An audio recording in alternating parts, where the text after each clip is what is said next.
C'est une nouvelle histoire qui s'écrit pour Horizon Monaco. Il devient le premier groupe politique en marche. Les statuts officiels ont été déposés au sein du Conseil national et c'est au nombre de 6 que les élus vont travailler pour entamer un nouveau chapitre en principauté. Horizon Monaco s'est constitué, c'est le premier groupe politique euh, après la nouvelle loi d'organisation et le nouveau règlement intérieur au Conseil national.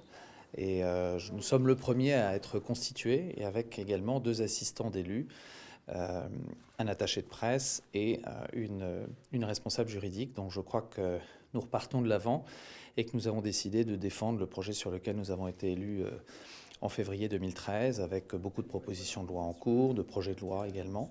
C'était l'objectif dans mes précédentes fonctions, et je crois que c'est important, et c'est surtout un élément de clarification du paysage politique.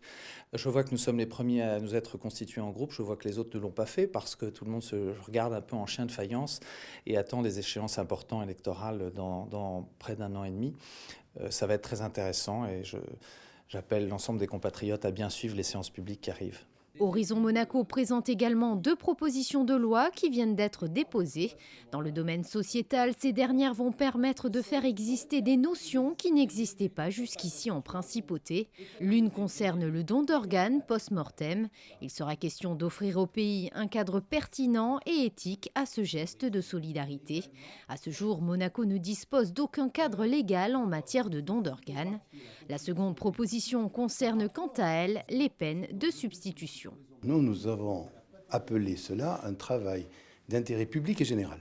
Alors en fait, lorsque un délit est puni d'une peine d'emprisonnement, eh bien, la juridiction, elle peut prescrire à la place de la peine d'emprisonnement un travail d'intérêt public et général dans une institution à caractère privé, public ou une association.